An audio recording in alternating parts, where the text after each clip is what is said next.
For this week's discussion, I chose Swanson's theory of caring, which is a middle range theory. Swanson's theory has 5 areas: maintaining belief, knowing, being with, doing for, and enabling.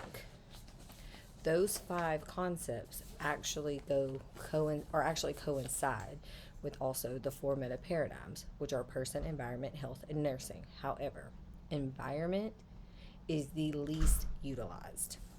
So, when speaking on maintaining belief per Swanson's theory of caring, a good way to summarize this would be having faith in the patient's capacity to get better.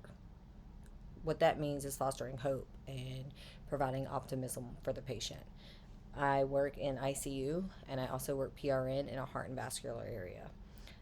For either of those, this is very important. For example, if I have a patient in ICU where I work, we deal with a lot of incarcerated patients.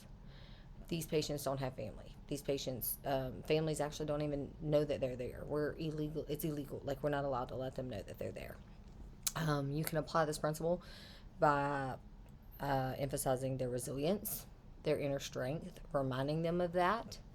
2, for knowing, that basically means listening. Listen to your patients. Don't just go in there with the assumption that you know exactly what they need.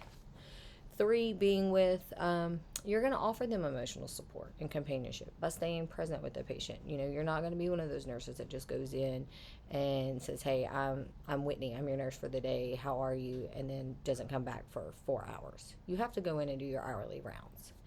4 is doing for.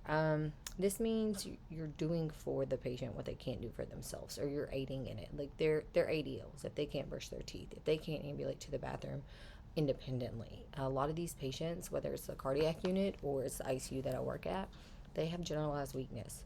Now, granted, in the ICU, a lot of them are intubated and sedated, so they may go to the bathroom on themselves, and you have to clean them up. You have to do mouth care because they're on the ventilator to alleviate the chances of them getting VAP.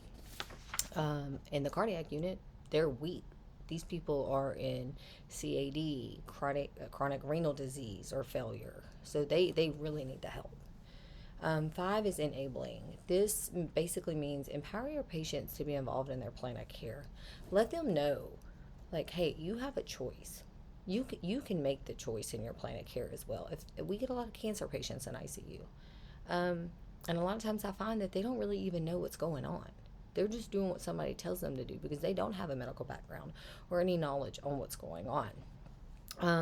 As far as the 4 meta paradigms and your person, once again, environment, health, and nursing, and how Swanson's theory correlates with this, I would say for person, here's kind of a broad summary.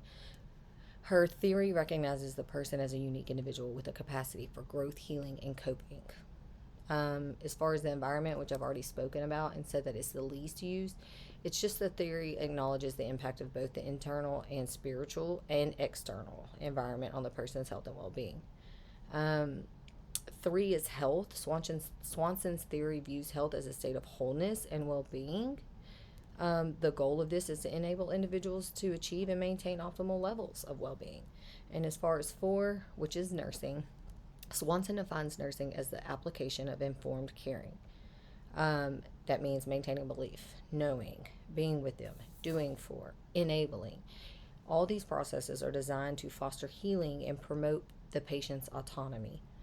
Overall, if we follow these, we enhance the patient's overall well-being. So, that's my discussion for today. I hope that I was able to enlighten some of you. Have a great week.